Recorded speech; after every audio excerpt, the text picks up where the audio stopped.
जाते हैं। तो जैन भाई आज की क्लास शुरू करते हैं। तो आज हम लोग लॉस्ट स्प्रिंग पे जो क्वेश्चन आए हुए हैं लास्ट ईयर, उन पे बात करने वाले हैं, उनको रीड करने वाले हैं। ठीक है? आइए शुरू करते हैं। सब लोग इनको तैयार भी करेंगे। सबसे पहले क्या लिखा है? Why is the story title lost spring? बता जरा कि इस स्टोरी का टाइटल लॉस्ट स्प्रिंग ही क्यों है? कौन बताएगा? हुँ, हाँ, बढ़िया, बढ़िया। बहुत अच्छा। हमने ये शायद पीडीएफ आप लोगों को शेयर भी करी थी। तो रीड करी होगी, बढ़िया बात है।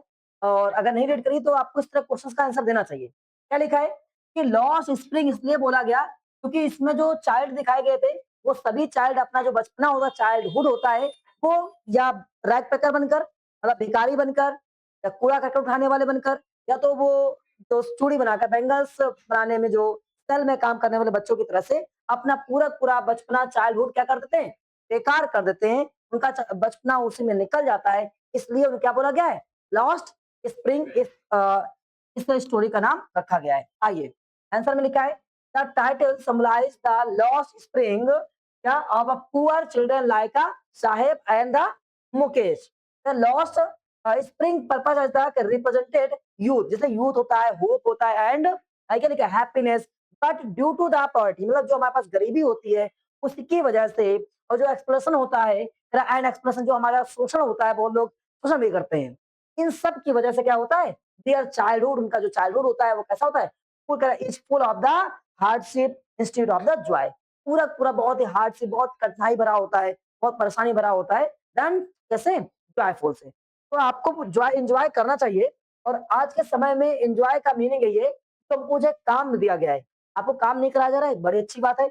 आप ऐसी एज में आ गए हो कि आपको 14 ईयर तक कोई काम नहीं करा सकता है। और इवन आपके पेरेंट्स आप समझदार होते हैं, वो 18 ईयर तक भी आपसे कोई काम नहीं कराते हैं। तो हमसे बहुत काम कराते हैं, कभी पानी मंगा लेते हैं, कभी इस बाजार भेजते हैं, ये काम नहीं होता है। काम लेबर उसे बोलते हैं जब आपको किसी ड्यूरिंग टाइम पीरियड में बिल्कुल सेम काम ही करते रहना पड़ जाए, उसे लेबर बोलते हैं। तो आपसे कोई भी लेबर आजकल नहीं कराई जाती है। और इवन आजकल का जीवन इतना अच्छा हो चुका है कि आप 18 ईयर से नीचे होंगे तो आपको लेबरिंग कोई नॉर्मल व्यक्ति भी नहीं कराता जल्दी से। हाँ, आपको 18 से नीचे रहेगा तो जल्दी से बोल देगा बाबू तुम घर जाओ या पेरेंट्स को लेकर आओ, हम ऐसे लेबरी नहीं कराएँगे। और उसको कोई बोझ नहीं दिया जा सकता है। अगर किसी छोटे बच्चे को 14 से 17-18 के बीच के बच्चों को काम दिया जाता है, तो हल्का काम दिया जा सकता है, अगर वो बहुत ज़्यादा गरीब है। ठीक है? जैसे छोटा-मोटा काम, बहुत भारी काम नहीं दिया सकता है। तो 14 से नीचे तो वैसे भी बैन भी है। आइए, हू इज़ द साहिब आलम? क्या साहिब आलम कौन था? What did his name mean? उसका मतलब क्या था नाम का? और ये कौन था? सब जानते हैं, साहिब आलम इज़ द रैग पिकर। ये कौन था? रैग पिकर था, लड़का था फ्रॉम द सीमापुरी, जो सीमापुरी से बिलॉन्ग करता था। आगे लिखा है हिज नेम मीन्स, उसका मतलब था अ लॉर्ड ऑफ द यूनिवर्स, इस दुनिया का भगवान, इस दुनिया का किंग। आगे बट कराए क्या उनकी, इसका होता है विडंबना। देखिए इसे विडंबना थी, ऐसा एक दुर्भाग्य था कि lives in a extreme poverty, मतलब वो बहुत ज्यादा बेकार गरीबी में जिंदा था, जीवित रहा रहता था। एंड शोइंग द कंट्रास्ट कराए बिटवीन द नेम एंड क्या कर रहा है? रियलिटी। और ये चीज उसके रियलिटी से और जो उसका एक्चुअल चीजें हैं उसमें काफी कंट्रास्ट दिखाती हैं। आगे why did the Saheb family migrate to the Seemapuri? क्यों माइग्रेट कर गई थी जरा बताओ एक बार। Saheb family migrate from the Dhaka, Dhaka से माइग्रेट हुई थी। एक और पॉइंट याद कर लीजिएगा, माइग्रेट का मीनिंग यहाँ पर बहुत बार पूछा जाता है। एलियंस का मतलब क्या होता है, कोई बच्चा बताएगा? एलियन का मतलब क्या होता है? हाँ, जिसके बारे में इंफॉर्मेशन ना हो। आपसे एक आधे क्वेश्चन पूछे गए हैं कि अगर कोई दूसरे कंट्री से आपके यहाँ कंट्री में आता है तो उसे क्या बोलते हैं? एलियन बोलते हैं। बहुत सारे लोग उसको क्या लगा देते हैं? माइग्रेंट लगाते हैं और इसमें एलियन लगाते हैं। तो उसमें सही क्या होना चाहिए? माइग्रेंट। ठीक है? एक और बात है, यहाँ पर एलियन का मतलब होता है जिसके बारे में जानकारी ना हो मुझे, और वो व्यक्ति आ जाए।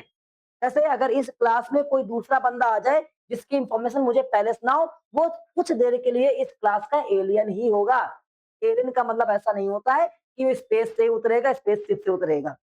अगर इस क्लास में कोई दूसरा बंदा बैठ जाए जिसके बारे में हम लोगों को जानकारी ना हो, वो एलियन ही है।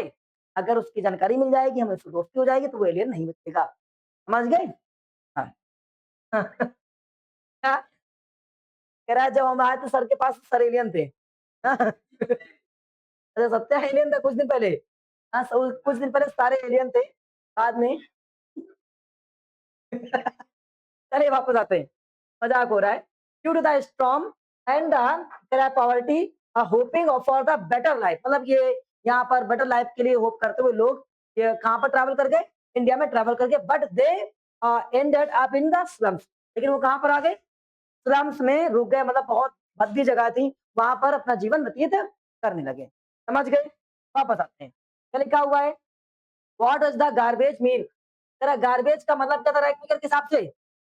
तो कह रहा है कि फॉर द रैग पिकर के लिए गार्बेज इज गोल्ड। हाँ, तो रैग पिकर के हिसाब से गार्बेज क्या था? गोल्ड था, because it help to the survive, ये सर्वाइव करने में समटाइम्स दे कह रहा है कि even find the coins useful atoms. हाँ, ऐसा होता है। आपको ज़रा बता दें, आपको जानकारी शायद नहीं होगी, बहुत सारे लोग कबाड़ का धंधा करते हैं। तो आपको लगता है वो कबाड़ का धंधा करके इतना क्या वो उनका कैटेगरी वही होगा? ऐसा नहीं है। आप जब कबाड़ का धंधा करोगे, तो उसमें भी बहुत सारी चीज़ें ऐसे मिलती हैं, जो बहुत ही कॉस्टली होती हैं। जैसे बहुत बार कबाड़ में आपको पीतल मिल जाता है, लोग उसको कलेक्ट करके रख लेते हैं। अभी धीमे-धीमे कुछ समय बाद पीतल महँगा होने वाला है। आप देख रहे हैं पीतल लगभग गायब हो चुका है। और इवन एक जानकारी ये थी, पहले जो नल लगा करते थे, जो गवर्नमेंट लगाती थी, उसमें जो टोटी वो होल्डर लगता था एक तरह से ऐड करने वाला, वो पीतल का लगा करता था। और बहुत सारे जो लोग थे उसको खोद कर ज़मीन से जहाँ पर भी है, जैसे भी, उसको निकाले जाया करते काट के। तो पीतल महँगा होने वाला है, क्योंकि अब चांदी महँगा हो चुका है, सोना महँगा हो चुका है, अब केवल बारी बची है। हाँ, तो महँगा होने वाला है, इसमें ध्यान देंगे। तो बहुत सारी चीज़ें ऐसे मिल जाती थी, इसलिए उसके लिए गोल्ड था। व्हाट इज़ मेक्स ड्रीम, कह रहा है मुकेश का ड्रीम क्या था बताओ? हाँ, मोटर मैकेनिक बनना है जिसके थ्रू से वो गाड़ी को मूव कर सके। Mukesh dreams of becoming a motor mechanics and want to the break craft free from the family tradition of the bangles making. Why are bangles makers called, कह रहा बैंगल्स मेकर जो थे वो कॉल्ड द ब्रोन, कह रहा है कि born in caste of the bangles में। बताओ क्यों उनको हम लोग हमेशा ऐसे ही हाँ, ये क्वेश्चन कह रहा है why are the bangles maker called, क्यों बेंगल्स मेकर जो थे वो जन्म होते ही बच्चों को बेंगल्स मेकर ही बोल दिया जाता था, उनको वही काम दे दिया जाया करता था। हाँ, because the generation of the families are trapped, लिखा ना, trapped in this occupation. Reason था क्योंकि फैमिली ही पूरी तरह ट्रैप हो चुकी थी। फैमिली ही आगे कभी सोचा ही नहीं उसने कि हम अपने स्टूडेंट्स को, अपने बच्चे को कहीं और चीज़ें करा सकते हैं। बहुत बार हमारी फैमिली भी ऐसा करती है कि यही अंतर है, यही सोच में भी, इसी को थिंकिंग पावर बोलते हैं। हमारी फैमिली क्या सोचती है, यार जैसा मैं रहा या मेरी जो कंडीशन है, मैं उसके हिसाब से आपको दे सकता हूँ, आपके हिसाब से उतना पढ़ा सकता हूँ। और कुछ फैमिली ऐसे करती हैं कि नहीं, नहीं, आपको बेस्ट स्टडी देंगे, बेस्ट एजुकेशन देंगे, हर एक चीज़ अलग देने का प्रयास करेंगे। रीज़न होता है, वो नहीं चाहते इस तरह मुकेश तरह की जीवन की ज़िंदगी आपको दी जाए। वो चाहते हैं कि हमारा बच्चा इस फैमिली ट्रैप से क्या हो जाए, ब्रेक करे और एक नई जीवन को या नया जीवन जिए वापस। तो due to the social and the economic condition, तो इकोनॉमिक्स कंडीशन सबसे बड़ी प्रॉब्लम होती है आज के समय में। हमारा मानना है, देखो हमने भी इकोनॉमिक्स चीज़ों को सर्वाइव किया है। हमारा मानना है इकोनॉमिक्स प्रॉब्लम आ रही है, आप थोड़ा रुकिए नहीं। हाँ, स्लो हो सकते हैं आप, लेकिन रुकना नहीं है। आप अपने आप को स्लो करिए, अगर लगता है कि कुछ ये डैमेज हो रही है, पढ़ाई डैमेज हो रही है, आप कोई तैयारी नहीं कर पा रहे हैं, जेईई नहीं तैयारी कर पा रहे, नीट नहीं कर पा रहे हैं, तो आप थोड़ा-सा कहीं से ऐसा प्रयास करें, धीमे-धीमे करके वो करने का प्रयास करें। जेईई नहीं कर पा रहे, कोई बात नहीं, क्लास 12 निकल गया, कोई बात नहीं, अब हम कोई और तैयारी करेंगे। और हो सकेगा तो सेल्फ से तैयारी करने का प्रयास करेंगे। हाँ, अगर आप किसी टीचर से तैयारी करोगे, तो 2 साल में हो जाएगा, सेल्फ से करोगे तो 4 साल लगेंगे। लेकिन हम करके रहेंगे तैयारी, हम सिलेक्ट होकर दिखाएँगे, ये जुनून होना चाहिए। चलिए वापस का लिखा है with no opportunity to the skip, मतलब इसके अलावा कोई ऑप्शन ही नहीं था उनके पास में। क्या करते? मजबूरी थी, खाना खाना है तो भैया काम करना पड़ेगा। वापस, why is the bangles making industries कह रहा है कि इसका मतलब क्या होता है? हज़ार्डस मतलब क्या होता है? बहुत ज़्यादा खतरनाक थी, खतरनाक थी। इंडस्ट्री ऐसा क्यों थी? बताओ? कह रहा है कि workers work in the dark, पहले वो तो अंधेरे में काम करते थे। बहुत छोटी सेल्स थी, फिर अनहेल्दी थी, ठीक है? मतलब वहाँ पर जहाँ काम करते हैं, जो कंडीशन कैसी थी? अनहेल्दी कंडीशंस थी। भाई अगर इतनी छोटी, अभी यहाँ पर बहुत सारे बच्चे हमारे पास नहीं बैठते हैं, तो रीज़न क्या है? कि थोड़ा-सा यहाँ पर ब्राइटनेस ज़्यादा रहता है, बच्चे पीछे होते हैं, ये तो ब्राइटनेस की बात हो गई। आपको 1 घंटा बैठना है, तब की बात हो गई। और वो बेचारे बच्चे 10 बाई 10, 4 बाई 4 के सेल में भट्टी जला रहे हैं, फर्नेस जला रहे हैं। कितना हीट होता होगा।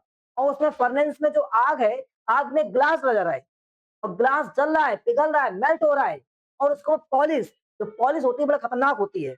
आप घर में नॉर्मल जो पॉलिश होती है, वो भी आप देखिएगा तो आपकी आँखों में थोड़ा-सा इफेक्ट डालती है। आप एक कर कभी पॉलिश हो जाए किसी स्केट पॉलिश हो या पेंट की बात कर लें, तो पेंट जब भी होता है तो आप देखिएगा थोड़ा-सा आपकी आँखों में इफेक्ट डालता है। आपकी नोज़ पे आँखों पे इफेक्ट आता है, तो पेंट करिएगा। तो उसी तरह से ये तो पूरा बैंगल को पॉलिश करते थे।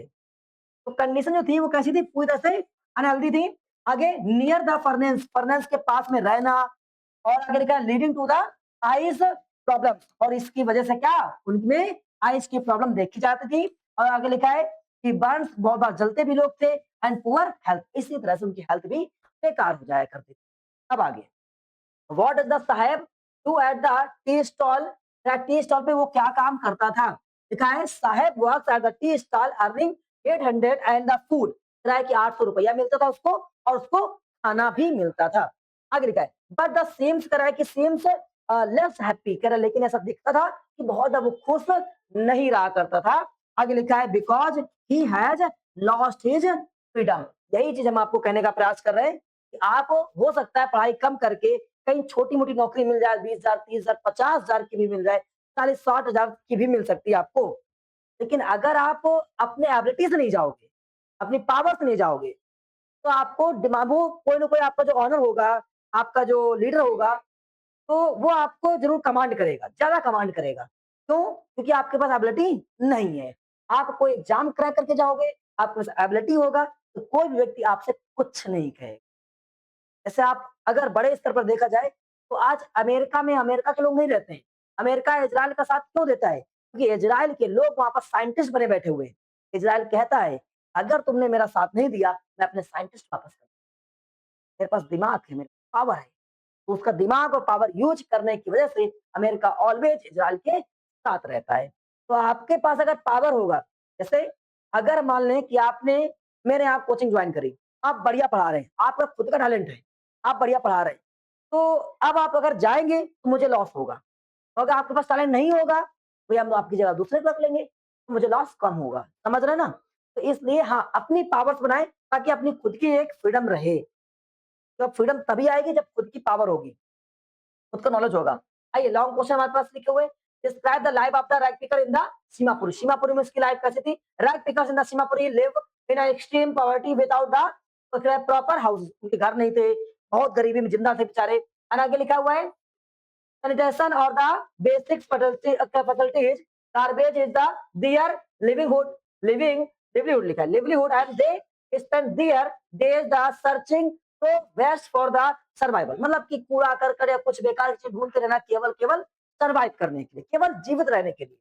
अब आगे क्या लिखा हुआ है and children are the force into अब चिल्ड्रन भी इस काम के लिए फोर्स किए जा रहे थे instead of the attending school जबकि बच्चों को स्कूल भेजना चाहिए था लेकिन इतना ज्यादा कंडीशंस बेकार थी कि बच्चों को बेचारों को भी काम करना पड़ता था सरवाइव करने वापस लूजिंग करा के दिया चाइल्डहुड अपनी चाइल्डहुड को वो अपना बचपना वो खो दिया करते थे डिस्पाइट इसके बावजूद भी हार्ट से बहुत कठिन थे एंड दे मेंटेन होप्स उनकी जो होप्स थी एंड शोइंग ह्यूमन राइट्स मतलब कि यहाँ पर बहुत सारी चीजें दिखाई देती है कि हमें ऐसा काम करना चाहिए कि हम इस तरह के ट्रैप में ना फंसे वहां जीवन बहुत बेकार था। Mukesh is the different from the correct क्यों हाउ कैसे जब मुकेश कैसे डिफरेंट था। हाँ Mukesh is different because he dare उसके पास पहले हिम्मत थी। डिफरेंट कैसे होगा?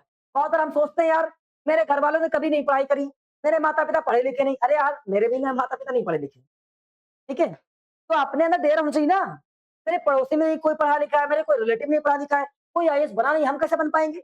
अरे यार वो आईएएस बन गए होते तो क्या मतलब है? तुम अपने आप से मतलब रखो, अपना डेयर दिखाओ। यहाँ पर दिखा रहा है कि उसके पास डेयर था, सबसे बड़ी चीज होती है विल पावर।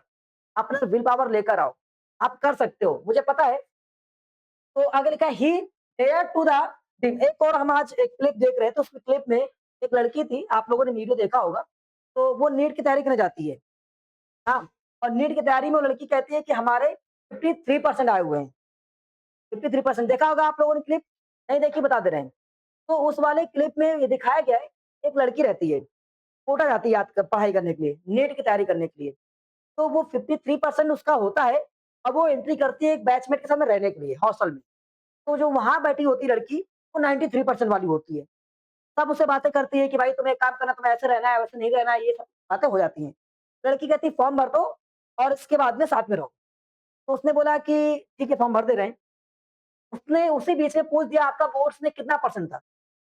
तो उस लड़की ने बोला मेरा 53% था। उसने फॉर्म उसका छीन लिया और कहा कि भाई कहीं और देख लो, मैं आपको अपने साथ नहीं रखूँगी। फिर वो लड़की पूरे कोटा भर में हर जगह पूछती है, कोई मुझे रख ले अपने साथ में, मुझे कोई रूम मिल जाए या मुझे कहीं एडमिशन मिल जाए, मैं कैसे तैयारी करूँ? वो गरीब घर से गाँव से लड़की दिखाई गई उस वाले क्लिप में। वो लड़की सबसे पूछती है, सब लोग कहते हैं भाई हम 98 वाले हैं। एक चाय बना रहा होता है, वो कहते हैं 95% हमारा आया था। देखो मैं चाय बना रहा हूँ, 4 साल पहले यहाँ पढ़ने आया था और मेरी हालत तो देख ही रहे हो सामने, तेरा चाय दूँ मैं तुम्हें क्या? ऐसे बहुत सारे लोग वहाँ पर होते हैं, तो उस लड़की को एम्ब्रेस फ़ील कराते हैं कि आपका परसेंटेज डाउन हो, आप कुछ नहीं कर सकते। कम से कम 95% है तो ही नीट कर सकते हो। ये सब वहाँ पर उस लड़की को बताते हैं। फिर एक ऑटो वाला मिलता है, ऑटो वाला भी उससे कहता है भैया हमने यहाँ बहुत सारे बच्चों को घुमाया, मैंने बहुत बच्चों को देखा है। तो लड़की कहती है मेरे तो 53% आए हैं। 53 बोले तो नहीं 53% बोलती है हिंदी में। 53? 93 तो नहीं कि 53? लड़की कहती है 53%। क्या मैं यहाँ पर नीट कर सकती हूँ? वो बोलता है कि एक टीचर है, उसके पास जाकर मिल लो, वो बता देगा आपको। तो लड़की वो टीचर के पास पहुँचती है। टीचर से कहती है कि सर मेरा एक डाउट्स है। तो टीचर वहाँ पर कहता है ये ऐसे ऐसे बच्चे होने चाहिए कि एडमिशन से पहले उनका डाउट आ गया है। उसको लगता है कि इसको सब्जेक्ट डाउट होगा। तो ऐसा फील होता है कि इस बिटिया को सब्जेक्ट या टॉपिक डाउट होगा। कहती है ऐसा कोई डाउट नहीं है। मेरा डाउट ये है कि क्या मैं 53% में नीट कर पाऊँगी कि नहीं कर पाऊँगी? ये डाउट था उसका। तो टीचर उससे बड़े प्यार से कहता है उसमें वही मुझे लाइन बहुत अच्छी लगी। तो यही चीज़ आपको सोचना भी चाहिए। जैसा आप यहाँ लिखा है तो डेयर था, चीज़ें थी। टीचर उससे बड़े प्यार से कहता है, तुम्हारे बोर्ड्स में क्लास 12th में 53% आया हुआ है। ठीक है भाई। अब बताओ आईआईटी में आपको फॉर्म भरने के लिए कैटेगरी कितनी दी गई है कि आपके 50% होने चाहिए। आज का समय ये हो गया है, पहले 75 था। आप एक बार जाकर फॉर्म फिलअप का देखिएगा। फॉर्म फिलअप को देखिएगा अगर मेरे हिसाब से, तो उसमें दिखाता है, नीट का है? हाँ, तो नीट का देख लीजिएगा। तो उसमें बोला गया है कि नीट वाला वो टीचर कहता है कि आपको फॉर्म भरने के लिए 50% अगर आपके है, तो आप नीट का फॉर्म भर सकते हो, नीट की तैयारी कर सकते हो और नीट का एग्ज़ाम दे सकते हो। इतना ही नहीं कहता है, कहता है पता है ये 50% किसने तय किया है? किस गवर्नमेंट ने तय किया है और इतने बड़े-बड़े लोगों ने तय किया है कि पूरे भारतवर्ष का कोई भी बच्चा अगर 53 लाता है, तो वो फॉर्म भर सकता है। तो टीचर कहता है इसका मतलब पूरे गवर्नमेंट को, पूरे भारतवर्ष को, पूरे भारतवर्ष के बड़े जो साइंटिस्ट टाइप के लोग होंगे, उनको पता है कि 50% वाला नीट को क्रैक कर सकता है। तो तुमको अपने आप पे विश्वास नहीं है। भाई अगर गवर्नमेंट कह रही है कि आप 50% पे फॉर्म भर सकते हो, इसका मीनिंग क्या है? कहीं न कहीं वो सोचती है कि आपको कर सकते हो, परसेंट से मतलब नहीं है। क्योंकि पूरी गवर्नमेंट जानती है कि हमारे एजुकेशन सिस्टम में लैक है, ओवरलैप है। कुछ स्कूल्स अच्छे पढ़ाए जाते हैं, कुछ स्कूल बेकार पढ़ाए जाते हैं। या गाँव में और पढ़ाई बेकार। गाँव के स्तर इतना बेकार है भाई साहब यहाँ अगर क्लास 12 का बच्चा बैठा दिया जाए, 4 दिन तो रोता रहेगा वो, नहीं बैठ पाएगा, वो इतनी लाइट में ही नहीं बैठ पाएगा। वो 3 टेबल वाला देखा है वो क्या नाम है सुपर 30 वाला, इतनी लाइट में ही नहीं बैठ पाएगा वो, सच बता रहे हैं, टेंशन में रहेगा वो।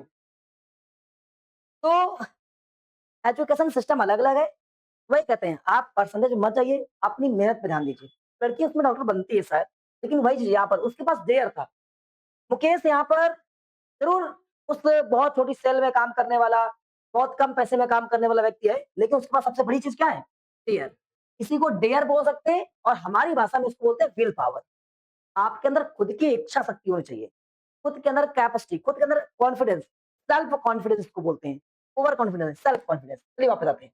सबसे बड़ी चीज़ तो क्या थी उसके पास में? विल पावर थी। He dare to the dream of the better future. उसके पास में अपने बेटर फ्यूचर के लिए ड्रीम कैपेसिटी थी, डेयर था। अब वही बुरा ना मानो तो हम अपने आप को देखें। तो मैं अपने आप को देखता हूँ तो हम अगर गाँव में थे तो ₹30 में लेबरी किया हमने। ₹30 में मतलब 8 घंटे खेतों में काम किया है, ₹30 में। और उस समय में एक बार कहानी थी, कक्षा 7 या 8 में हम थे, तो हम एक बार पढ़ते थे, होशियार थे, ये तो मानते हैं और थे भाई सच में थे। कक्षा 10 तक होशियार रहे हैं। होशियार होने के बाद में एक लड़का जैसे अभी छोटा वाला एक लड़का अपने यहाँ आता है, वो कहता है आगे फर्स्ट आकर मैं क्या करूँगा? बताया था एक अकमल आता है लड़का छोटा-सा, वो फर्स्ट आता है। तो एक बार फर्स्ट नहीं आया, उसकी मम्मी ने बोला कि फर्स्ट क्यों नहीं आए? कहता फर्स्ट आके करेंगे क्या? ऐसे हमने एक बार घर में कहा, तो हमारी अम्मा खाना खा रही थी, हम वहीं बैठे हुए थे, उनके पास लेटे हुए थे ज़मीन में ही ऐसे। हमने उनसे कहा कि एक बात बताओ हमको पढ़ा काहे रही हो? कि हमारा सेंस ये था, गाँव में कोई पढ़ा-लिखा लोग था नहीं, इतना पढ़ा-लिखा लोग भी जो जिनको जानते थे पढ़े-लिखे, वो भी गाँव में खेत में ही काम कर रहा है। हमारे सेंस में था जब खेतन में काम करना है, तो एकदम से काम करो ना, पैसा इकट्ठा होगा ज़्यादा, स्कूल जा ही क्यों रहे हैं हम? हमारा सेंस यही था, तो हमने अपनी अम्मा से कहा, उस अम्मा बोलते हैं हम, तो हमको पढ़ा काहे रही हो? इससे बेहतर है हम काम करें खेत में, पैसा इकट्ठा करें। पैसा इकट्ठा करने की आदत तुम्हारी पहले से ही थी, बचपन से ही। तो उन्होंने कहा चल निकल यहाँ से, तुरंत भाग यहाँ से, भगा दिया। उत्तर तो उन्होंने नहीं दिया। बड़े हुए, धीमे-धीमे लगने लगा कि पैसा इकट्ठा होना चाहिए, पैसा चाहिए। दुनिया में सबसे ज़रूरी चीज़ क्या थी? पैसा। तो किसी न किसी तरह के रास्ते बनते रहे और यहाँ तक पहुँचे जहाँ से हम थोड़ा बहुत पैसा कमा पाते। हाँ, थोड़ा ही बहुत है, ठीक है? तो आपको ये बताने का प्रयास कर रहे हैं कि ड्रीम्स, डेयर्स अगर विल पावर ना होती, तो मुझे नहीं लगता कि उस छोटे से गाँव से हम यहाँ निकल के आ पाते। पढ़ते थोड़ा बहुत और फिर वहीं रहते और हार्ड स्टेप इतना ज़्यादा लिया कि क्लास 10th के बाद में स्कूल ही छोड़ दिया था। अब वहाँ पढ़ेंगे नहीं, कुछ भी हो जाए वहाँ नहीं पढ़ेंगे। और फिर वो हार्ड स्टेप के बाद में इतना बेकार समय रहा, कभी बताएँगे, वो सब झेल लिया। रीज़न था मुझे पैसा चाहिए, मुझे अपनी तरफ से कुछ करना है। तो मैं बता रखा है कुछ बच्चों को कि अपने खाने की भी चीज़ें बेच दिया करते थे, सिर्फ़ और सिर्फ़ सर्वाइव करने के लिए। और बड़े दुर्भाग्य की बात थी खाने की चीज़ें बेचते सामने वाले बंदे को थे, साथ में रहने वाले को। एक बंदा ए है, एक बंदा बी है, दोनों साथ में रहता है। किसने अपनी खाने की चीज़ें बेच दिया है। सबसे ज़्यादा बेचने में थे, घी बेचते थे वो अपना। घर से मम्मी घी बेचती थी, अब हमारा घी खाएगा तो घी खाने में आदत हमेशा रही है। बिना घी से रोटी नहीं जाती आज भी नीचे। ये गंदी हैबिट डाल दी हमारे माता-पिता ने। तो और मम्मी ने भेजा 1 किलो घी, घी महँगा बेचता था, प्योर घी, हमने इस बाबू को बेच दिया। अब तुम मुझे पैसा दे दो घी का, अब मैं उसका रेंट दे दूँगा तुमको। रहता इसी के रूम में हूँ, अब इसी को पैसा दे दूँगा मैं। अब वो मेरे सामने खाएगा घी वाली रोटी, मैं उसी तरह बैठ के खाऊँगा सूखी रोटी। वो मेरे सामने खाएगा खिचड़ी घी डालकर, मैं बिना घी डाल के खाऊँगा। हाँ, मेरा ही, मैंने बेच दिया है, मैंने सेल कर दिया। जबकि मेरा दोस्त अच्छा था, ये इतना अच्छा था, यहाँ पर कोई सिस्टम कोई दोस्ती नहीं, पैसा आपको रूम का देना पड़ेगा। और ये लगभग डेली मुझे ₹10 का मोमोज़ खिलाता था। हाँ, इसलिए अच्छा था। मतलब दिमाग नहीं था उसका उतना ज़्यादा कि अगर वो ₹10 इकट्ठा करता तो मेरे हिसाब से मेरे वाले ₹300 हो जाते महीने के। मेरे वाले नहीं हो जाते। तो लेकिन कोई नहीं, कहने का मीनिंग है कि अगर इतना हार्डशिप के बाद भी मैंने सोच लिया कि भाई कुछ करना है, तो डेयर होना चाहिए। एक चीज़ रखो, समय लगेगा, बूढ़े हो जाओगे ये तो मानते हैं। हम भी बूढ़े ही हो गए, पढ़ाते हुए 13 साल हो गए। स्टार्टिंग में बहुत बड़ी बात होती है कि एक ही प्रोफ़ेशन में घुसे रहना है, घुसे रहना। उसको ये होप पर कि शायद हम कुछ अच्छा करेंगे, शायद कुछ अच्छा करेंगे। ये ज़ीरो है। अभी इस दुनिया में हम आए नहीं है, वापस आते हैं, फिर कभी आएँगे तो मिलेंगे आपसे। चलिए देखते हैं। क्या लिखा है? व्हाइल अदर्स जबकि दूसरे बच्चे जो होते हैं, वो एक्सेप्ट कर लेते हैं अपने फेट को। लेकिन इसी तरह से हमारे साथ में रहने वाले, हमने कहा ना क्लास 10 तक हम होशियार थे, फर्स्ट आया करते थे। लेकिन हमारे क्लास में और बच्चे होशियार थे। क्लास 12th में उनको 90% आए, खासकर लड़कियों के 90%। क्लास 12th हमारा बेकार है, चूँकि हम 24% है। तो लेकिन उनके हिसाब से उन्होंने क्या एक्सेप्ट कर लिया? Dear fact. अब जो उनको लगता है, उनकी फैमिली का जैसा स्ट्रक्चर है, उन लड़कियों को लगा, उन बच्चों को लगा, यार मुझे नहीं लगता मैं कभी कर पाऊँगा या कर पाऊँगी, तो वो लोग वहीं रह गए। अब मुझे ये लगता रहा कि शायद हम ट्राई करें, तब कर ले जाए। हमने ट्राई किया, तो हम में उनमें इतना अंतर रहा। यही चीज़ होती है आप में मतलब जो जंजीर होती है आपके घर की, आपके माइंड की कि हम शायद कर ले जाएँ और कोई बच्चा सोचता है शायद हम नहीं कर पाएँगे या मुझसे नहीं होगा। ये बस ज़रा शायद की एक लकीर है, उसको तोड़ लो, जीवन सक्सेस हो जाए। केवल एक लकीर तोड़ना है, समझ रही हो? शायद वाली, वो तोड़ दो, पक्का हो जाएगा। अगर नीट या जेईई नहीं होगा तो दिमाग तो आ ही जाएगा, हम पढ़ा कर पैसा पैदा कर लेंगे। घाटा कहीं से भी नहीं है। चलिए वापस आते हैं। आगे लिखा है Mukesh want to the become mechanics he refuse to the follow the traditional occupation brand मतलब वो ब्रांडी रूप से मतलब आंखें बंद करके नहीं पापा ने बोला चलो काम हाँ, पापा ने बोला है काम मैं कर रहा हूँ अपना दिमाग रखा हुआ है मैकेनिक्स बनना है घर वालों ने बोला है सिचुएशन के हिसाब से घर वाले काम करते हैं भाई तुमको हम आईएसएससी नहीं पढ़ा सकते तुमको हम सीबीएसई नहीं पढ़ा सकते तुमको बड़ी कोचिंग नहीं दे सकते तुमको यहाँ नहीं भेज सकते कोटा नहीं भेज सकते अब आज से जाकर तुम्हें घर में हल्ला ना मचा दे हमें कोटा भेजो हमें ये करना है वो अपने हिसाब से ही कर रहे हैं तो दिमाग में रखो यार उसके क्या दूसरे ऑप्शन हैं आ जाएंगे मिलेंगे ऑप्शन मिलेंगे ढूंढो तो अरे छोटे वाले भाई ने आपके आपसे एक भाई ने जो उधर पढ़ा रहे होंगे घर में बैठ कर आईटी क्रैक कर लिया जेई कर लिया है बिना पढ़ाई से थोड़ा बहुत हमने हेल्प किया थोड़ा बहुत उन्होंने अपने आप से किया इधर यूट्यूब में इधर से सब जगह से 2 एग्जाम निकाल ली जेईई मेंस 2 बार निकाला एक बार की बात छोड़ो और एनडीए भी निकाला तो बिना किसी एजुकेशन से मतलब एजुकेशन का इन द सेंस है बिना किसी कोचिंग से बिना किसी बहुत बड़े टीचर से मिलकर करो ट्राई करो ऑटोमेटिक होगा मैटर्स बहुत पड़ा है आज के जीवन में तो बहुत ज्यादा मैटर पड़ा हुआ है सब फ्री पढ़ा रहे हैं जैसे हम ही यूट्यूब ये क्लास 12 पढ़ा रहे हैं ऐसा कोई नीट पढ़ाता होगा कोई एनडीए पढ़ाता होगा ढूंढो जाकर 4-5 मिल ही जाएंगे फ्री मिल जाएंगे मोबाइल सबके पास है रिचार्ज सबका होना ही है नहीं रिचार्ज होना है, हमारे पास आओ वाईफाई लगा है फ्री लो फ्री पढ़ो बस बैठ के पढ़ो पता तुम मूवी डाउनलोड कर रहे हो मिर्जापुर 3 सीजन तो मिर्जापुर 3 नहीं आगे लिखा है संगा करे चाहे उसका करे स्टार्ट डिटर्मिनेशन था उसकी कुछ पावर थी to break the free from the cycle of the poverty मतलब कि जो पॉवर्टी अच्छा मिर्जापुर वाला दिखाया है इस पे दिखाया था एक दिन अभी दिखाया था ना हाँ अब 3 सीजन आया नहीं तो दिखा देंगे क्या आएगा आ गया कब आया भाई नहीं वो तो पहले दूसरे में मर गया था वो सेकंड सीजन में मर गया था वो तुम देख रखा है वो देख लिया है मुन्ना मरने वाला देख लिया उसके बाद का नहीं देखा है आ जाएगा तो मिल ही जाए कोई ना कोई दे ही देगा मुझे हाँ चलिए कोई कोई ना कोई आ जाएगा सब चिंतक मुझे दे देगा आकर देख लेंगे हम हाँ तो कह रहा है कि वो गरीबी के साइकिल से टूटने के उसके अंदर एक करेज था साहस था तो गरीबी को तोड़कर बाहर जाएगा और आज इतना ही पढ़ाएंगे जय हिंद लेकिन एक बात को ध्यान रखिए कि शायद घर में आप ही ऐसे व्यक्ति पैदा हुए हो जो अपने घर की जो कंडीशन है तो बहुत अच्छी कर सकते हो जितना आप चाहो उतना शायद आप ही हो आप ही बंदे हो शायद नहीं कंफर्म 100% मान सकते हो जय हिंद